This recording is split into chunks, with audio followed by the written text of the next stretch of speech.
I was wrist-deep in a collapsing stage backdrop made of zip ties and false optimism. When it hit me, I hadn't eaten in 19 hours, and half the volunteers had staged a revolt over the catering trays. Loretta, who once accidentally hot-glued her glasses to her face during a senior art fair, was crying over meatballs that never showed. Meanwhile, I was duct-taping silk ferns to a foam pillar and muttering, "You're okay," like a worn-out PTA mom who lost the bake sale war. The fundraising gala was 5 hours away. The sound tech just rage quit. In a group text, and our executive director, Bryce Human Beige, was across town getting his brows tinted and rehearsing his keynote like it was Broadway. 5 years of this. 5 years of holding this Denver-based community arts center together with borrowed time-old grants and my own bank account. I once floated January payroll using my heating bill money because a sponsor ghosted us and the board was wine tasting in Sonoma. I've written grant proposals during tornado warnings, taught myself payroll software in a power outage, and printed brochures from my apartment when the office printer caught fire.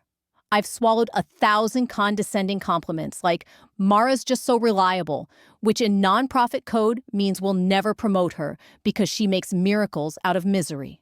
If you're still listening, maybe while making coffee or heading to Walgreens, do me one small favor, tap subscribe and drop a like. Over 95% of people listen without subscribing.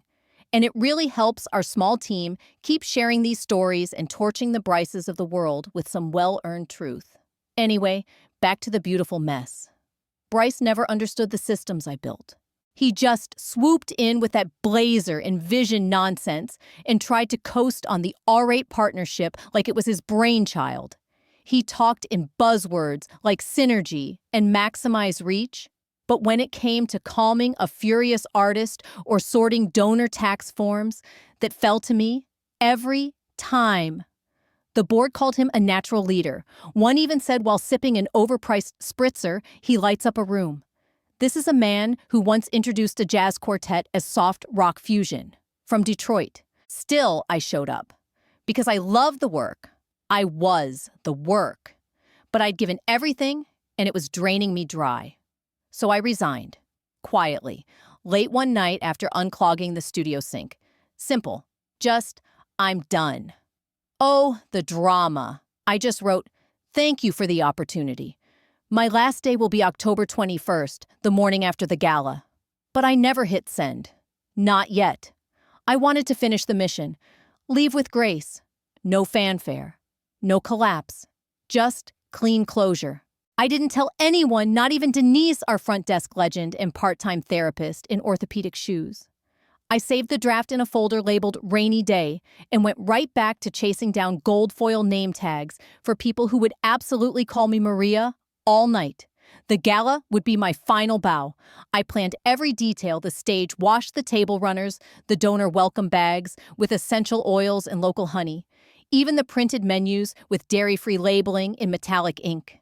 Because if you haven't tracked down kosher hors d'oeuvres for a gluten-sensitive influencer, have you even suffered in community development? The crown jewel, a $2.1 million pledge from Brackridge Energy. I spent 13 months building that relationship. Luncheons, cold calls, site tours. And Bryce, he was already drafting ideas for a Bryce Allen Theater wing. He swanned into rehearsal with a soy latte and sunglasses, like it was Cannes, and said, "Be sure to mention my vision for the partnership in the opening speech. Maybe open with it." I looked at him too long, then muttered, "Sure, Bryce. I'll use bubble letters." He blinked, didn't get it, and that's when the fog lifted.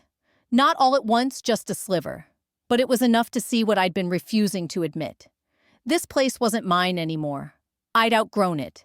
My commitment wasn't duty. It was slow self-destruction in a tasteful blazer. Still, I showed up in navy heels with a binder under one arm and a granola bar clenched in my jaw. Because people like me, we don't bail mid-storm. We deliver. Even if the captain's clueless. The morning of the gala, I sat alone in the old office/supply closet, sipping vending machine coffee from a chipped mug that said, "Create Change," reviewing a spreadsheet titled Final Tables really final. I'd thought of everything, except how it would feel to walk away. Not in flames, just quietly, like a breeze leaving a room. My plan: smile through the evening, shake every shellacked hand, leave my keys in an envelope, and bake Denise a loaf. With cranberries. Maybe not. It didn't matter. What mattered now was grace. No scenes, no speeches, no Bryce theatrics. Just a clean break from a place that had become both my comfort zone and my emotional cage. I was halfway through alphabetizing the donor name badges when my phone buzzed. It was Jordan from Brackridge Logistics Ace Donor Diplomat and the only person in a blazer who ever genuinely listened in meetings. Her message was short, quick check-in. We're at the venue for walkthrough. Bring that legendary clipboard. So I touched up my lipstick, left the hoodie behind, and walked into the ballroom with the kind of calm you borrow from experience. They stood near the main stage, Jordan, her boss Malcolm, and a third man I hadn't met. Mid-30s silk-smooth demeanor, the kind of presence that fills a room without needing volume. Probably Stanford. Possibly meditation retreat royalty. But he smiled like he already knew what I was capable of. "This is Mara Quinn Jordan," said her tone half pride, half introduction. "The reason tonight hasn't collapsed in on itself." Malcolm shook my hand. "Steady, sincere. You've made our decision easy." I blinked. "Decision." Jordan gave a knowing smile. "We've attended half a dozen events this season. Yours is the only one that doesn't feel like a networking hostage crisis." Then she let the line hang there, light and strategic. The third man added, "There's an RFP dropping next quarter. Community engagement, long-term visibility. We want someone who can actually deliver." Then his gaze locked with mine. "Would you consider consulting?" And just like that, something shifted inside me. Not panic, not even joy, just space. Like someone had cracked a window I forgot was painted shut. I smiled steady. "I'd be open to that." "Great," Malcolm said. "We'll follow up next week." They transitioned into discussions about lighting angles and press backdrops. But I stood still a moment longer, clipboard against my chest like armor. Because this wasn't just a job offer. It was acknowledgement. It was a door out of the burnout spiral. It was the possibility of building something without cleaning someone else's mess first. It was the beginning of something I hadn't felt in years. Hope. But I kept it to myself. Didn't tell anyone, not even Denise. Because good exits aren't built on impulse or hopeful chatter. They're built on restraint, on control, on dignity. I wasn't going to jinx this, not after 5 years of patching holes and calling it purpose. Let Bryce have his little spotlight moment. Let him soak in the applause one last time. The lights were already setting the stage for something bigger, something beyond his name on a vinyl banner.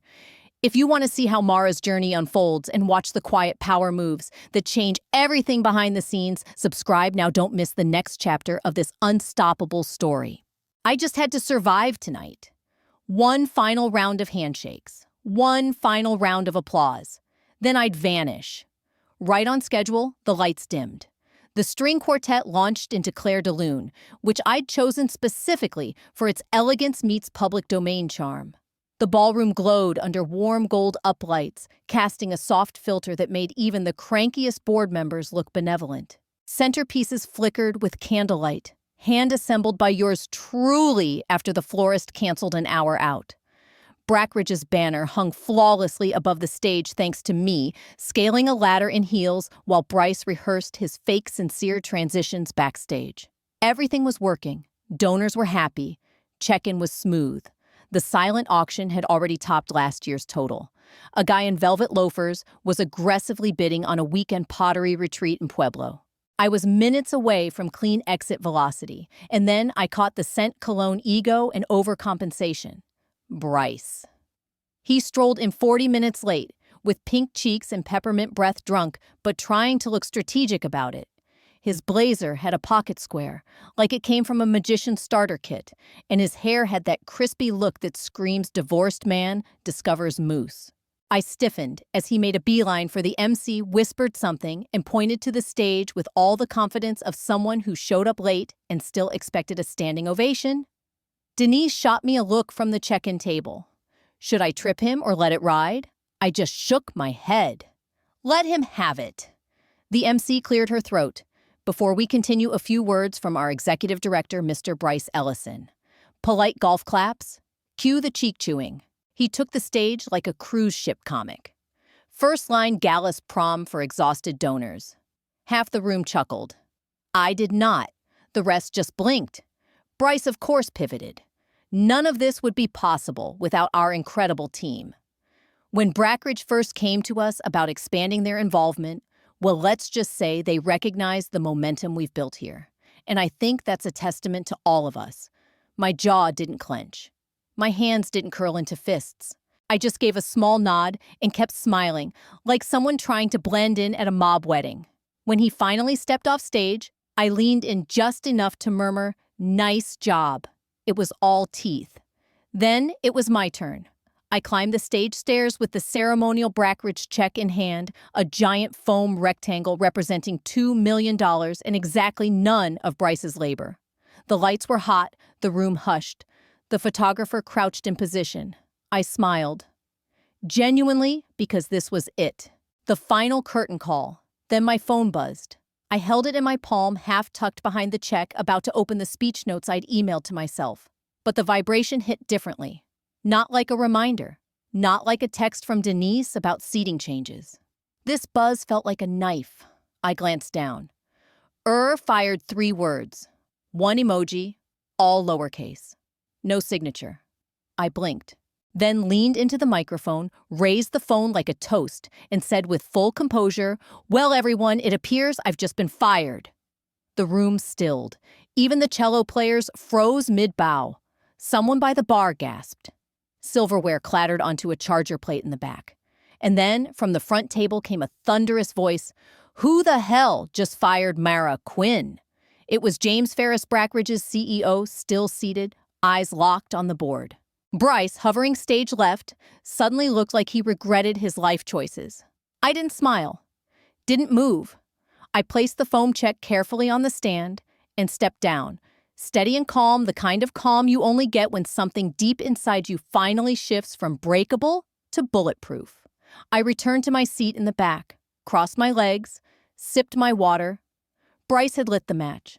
Too bad I'd already soaked the carpet in kerosene. Silence doesn't always whisper. Sometimes it kicks in the door and stares everyone down. That's exactly what it did. And there, I stood center stage, backlit, like I'd wandered into a Greek tragedy, holding a foam check in one hand and my phone in the other, like I was holding sacred text. Except instead of stone tablets, I had a $2 million check and a low-grade stress migraine. I read it again, clear and level. Fired. Then, like thunder cracking through stained glass, James Ferris roared, "Who the hell just fired Mara Quinn?" That's when it unraveled. Gasps rippled through the ballroom like ripples in a too-still pond.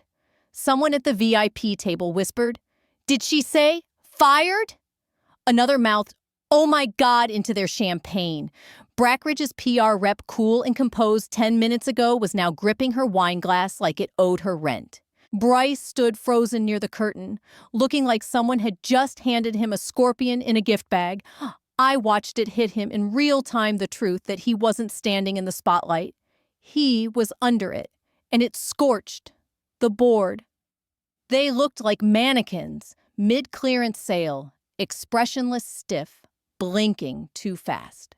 Beverly, our board chair, looked downright haunted, her Botoxed brow struggling to simulate concern while her fingers danced across her phone screen. Probably Googling how to reverse a public meltdown. I said nothing else. I didn't need to. I stepped off the stage, slowly, heels tapping like punctuation. I handed the check to Jordan from Brackridge, who met my gaze with something between reverence and "we're definitely talking later." As I made my way through the ballroom, the crowd parted like I was radioactive or divine. Maybe both. I returned to table 12, straightened my napkin, and took a sip of water like I was any other guest politely waiting for dessert. Conversations didn't restart, they imploded. Whispers filled the silence. Phones rose, cameras clicked. A local news crew in the back had started filming Bryce's speech, hoping for a puff piece. Instead, they caught a public unraveling. Bryce, bless him, tried to recover.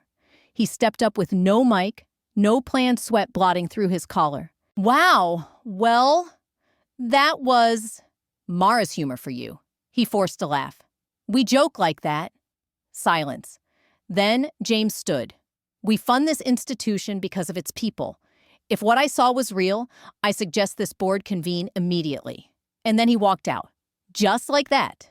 Brackridge's CEO gone. Others followed, not protesting, just moving away instinctively like a herd sensing danger in the watering hole. I didn't cry, didn't rage. I sat perfectly still watching it all unfold, like a woman caught in the eye of a storm she didn't start. But damn sure wasn't planning to stop it either. Arla texted from across the room. Are we in a Lifetime movie? I typed back. Nope. This is PBS, and I'm the narrator. The MC tried to bring the night back on track, but it was useless. The magic had evaporated. The gala had flipped into a public execution. Whispers buzzed louder than the music, and every person in that ballroom knew one thing. Mara Quinn just dropped a bomb with a smiley face. By the time I got home, heels off, but armor still on, I made tea. I never drank and stared at my phone for 20 minutes before opening a new spreadsheet titled Documentation: The Fall of Bryce. No emojis this time. I didn't sleep, not really. Sat on the couch in my gala dress, bare feet tucked beneath me, watching messages trickle in like cautious scouts. Jordan from Brackridge was first. We want to set something up this week. For now, no, we see you. We're moving fast. Next morning, the board's inbox exploded. Brackridge formally requested an emergency meeting citing leadership inconsistencies. They CC'd legal and slipped in a polite threat disguised as a clarification: pending resolution, all funding is suspended. That's when the sharks started circling. By noon, 2 more sponsors sent similar messages, each more direct, less polite. It's out when you build on actual work, not ego and golf outings. People notice when you're gone, especially when you're fired by emoji, live in front of donors and cameras.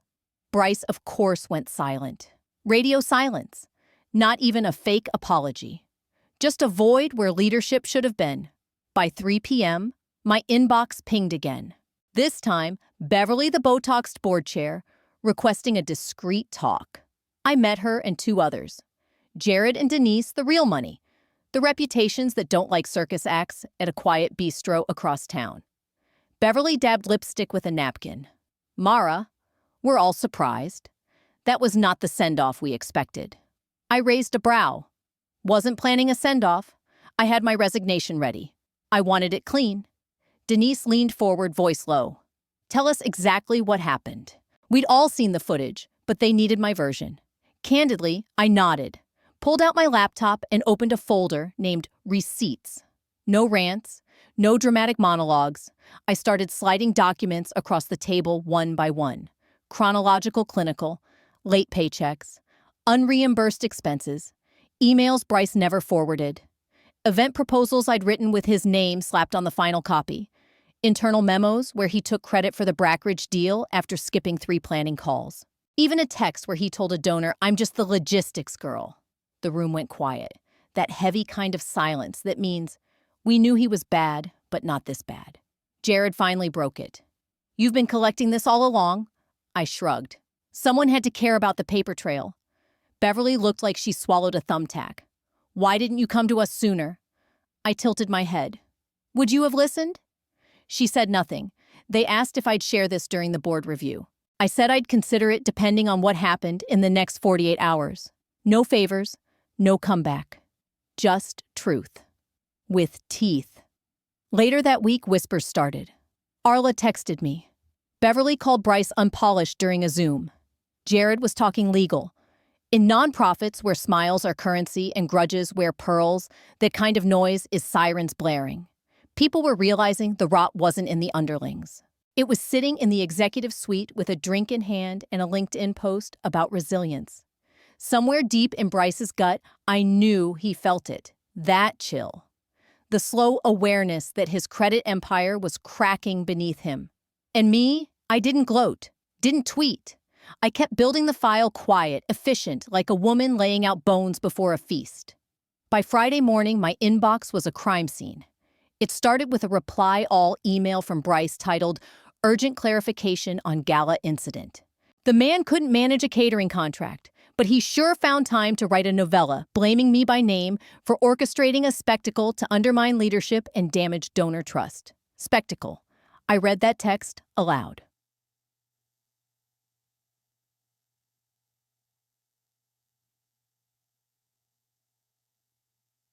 That wasn't sabotage, it was literacy.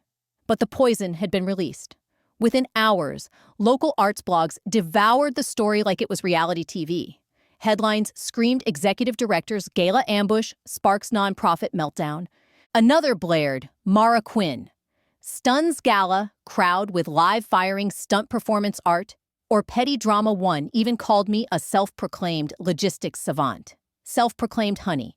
I'd kept this place alive through 3 floods, 2 embezzlement audits, and a lead paint mural project. The day spiraled from there. By noon, the nonprofit's website had been rewritten. My name scrubbed. Gone. No bio, no archive speeches, no Mara's Notes blog posts. Just an empty space where 4 years of sweat and soul had lived. They even erased my photo from the past events page. I hadn't been fired. I'd been erased. At 3:17 p.m., a manila envelope arrived on my doorstep. Inside a cease and desist letter on nonprofit letterhead, signed by some shaky-hand boutique lawyer, Bryce probably found in a LinkedIn ad for divorce mediators. It claimed I violated non-disparagement clauses by publicly maligning internal communications. In other words, I wasn't supposed to tell the truth. Especially not into a microphone. I didn't cry. Didn't scream. But something inside me cracked a bone, long fractured, finally snapping clean. Arla called, panicked. They're locking your account's email files, even the shared drive. Let them, I said. I saved everything that matters, every memo budget. Petty email where Bryce forwarded my reports with his name on top. I wasn't stupid. I'd been silent. Big difference. Silence doesn't mean surrender. It means preparation. At 6:42 p.m., I got a text from an unknown number. Mara, this is James Ferris. Dinner justice. No PR, no board.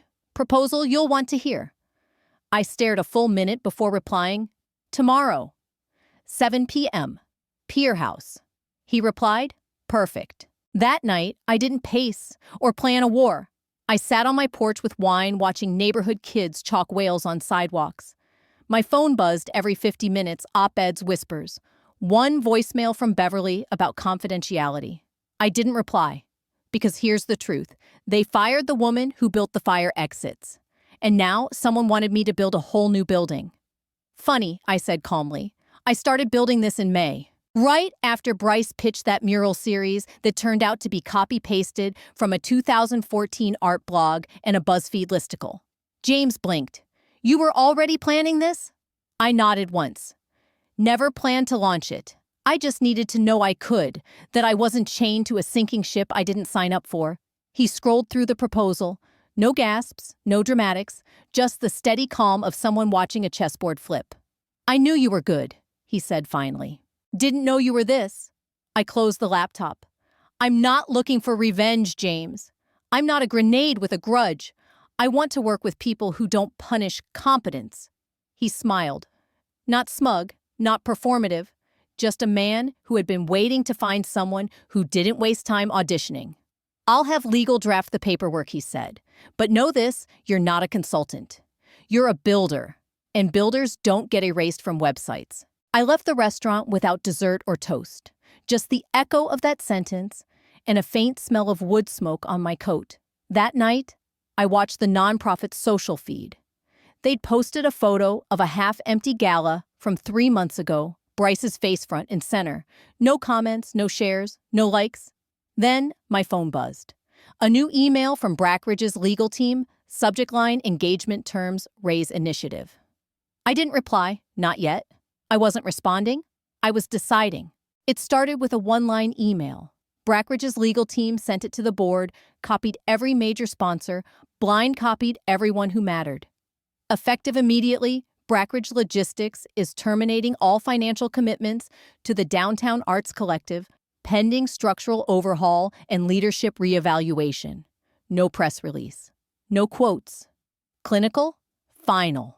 By mid-morning, 2 more sponsors followed suit. One citing transparency concerns, the other saying simply, "We no longer align with current leadership." Translation? Bryce's ship was sinking, and they weren't jumping aboard.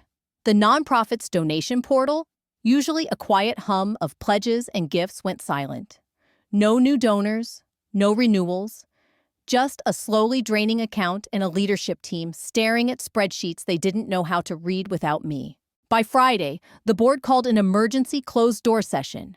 The agenda leaked by lunchtime because no one respects a sinking ship they're about to abandon. The items were juicy. Review of recent funding withdrawals, investigation into alleged retaliation and HR misconduct, and discussion of executive leadership realignment. That same day, someone inside HR dropped the real bomb. 3 memos surfaced. Internal. Time-stamped. All marked confidential and tagged with my name. One memo noted Bryce's concerns about staff loyalty and advised proactive access restrictions to limit reputational risk. Another outlined directives to scrub non-essential former employees from web and donor materials. The third was a hit list, a spreadsheet of people who'd gotten too close to me at the gala. That's when the story shifted. I wasn't just a rogue staffer with flair for drama anymore. I was a whistleblower with documents, poise, and witnesses. Bryce tried to salvage what he could. He booked a dusty downtown press room, rented folding chairs, and borrowed a podium. Sent invites to reaffirm the organization's vision. Only 2 people showed. One was an unpaid intern from a community newsletter. The other, a food journalist who thought it was a tasting event. He stumbled through a 10-minute speech filled with buzzwords, miscommunication, external influences, reframing the narrative. He wore a navy blazer with a crooked pocket square and the hollow stare of a man realizing the emperor's clothes weren't invisible. They were repossessed.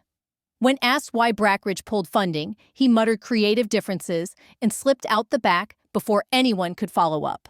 Meanwhile, I made no public statement, no grand rebuttal, no press tour. That same week, I quietly launched my new firm. No ribbon cutting, no Instagram announcement. Just a modest domain registration LLC filing and a homepage that said one thing: Raise Collective. Real strategy, real people, real impact. Clients came without coaxing. Brackridge first, then a community health nonprofit I'd advised years ago, and an urban youth theater program ready to scale. They knew what they were getting. Not a figurehead, not a brand, but a builder. No crown, just a clipboard and a clear schedule. Calm on the surface, but underneath, satisfaction. The kind that knows the house of Bryce was never built to withstand an honest wind. And I had just learned how to build storms. The ballroom looked nothing like the one from a year ago. Bigger venue, sleeker lines, no crumbling curtains or discount orchids zip-tied to PVC. The lighting was sharper, cleaner. Uplights bathed the walls in deep violet, and the air smelled faintly of lavender and secured contracts. The Stratacore logo floated on a digital backdrop behind the stage. Not the logistics division, but Stratacore Outreach, Inc., a full-fledged independent branch focused on cultural and community investment. Right beneath it, printed in subtle, gold serif chair, Mara Quinn. I lingered near the back, watching guests filter in. Familiar faces, artists, donors, and a few staff who'd survived the Bryce era intact. A handful of old board members, including Beverly. Nothing draws survivors like a red carpet with corporate backing. She wore a shimmering dress and a strategically apologetic smile. I didn't approach her, but eventually she found me. "Hello, Mara," she said, clutching her champagne-like armor. "This is... something." "Elegant?" I nodded politely. "We had a good team." She lingered, then said, "We should have listened sooner." I held her gaze, smiled patiently. "Can you save people who read instructions after burning the house down?" It worked out. Eventually. Then I moved on. Backstage, a production assistant handed me the mic. "You're on in 60 seconds, Miss Quinn." Not Mara the logistics girl, not the erased name, just the name I came in with clean hole. I took the stage, no intro, no preamble. The lights framed me. No Bryce in sight. He'd been blacklisted months ago after failed consulting lawsuits and a podcast disaster. Alone on stage before 400 who'd watched me erased, I exhaled once and began. Last year, I was fired in this room. Gasps, stiff backs, one cough. I didn't flinch. Tonight, I'm funding 6 new programs. Let's begin. The room erupted, not chaos, but affirmation. Not drama, not survival. Return, rebuild. I outlined initiatives, youth mural exchange micro grants for undocumented artists, mobile galleries. Real work, funded, launching Monday. No standing ovation, because the room understood. Order restored. Mic off. I stepped down to Lydia, waiting. "You just opened the biggest arts fund in the state." I smiled, adjusted my bracelet. "No, we redirected it." Outside, press lined up. I skipped the line, walked to the curb. A black car waited. I got in, rolled down the window. As we pulled away, I looked back. The venue glowed, alive with purpose. They built a building and tried to trap me. Now I owned the blueprint. The engine they fired became the architect they answer to. And that was the plan. Thanks for joining Office Survivors. Subscribe for more switch-flipping drama. Let's make your former coworkers sweat.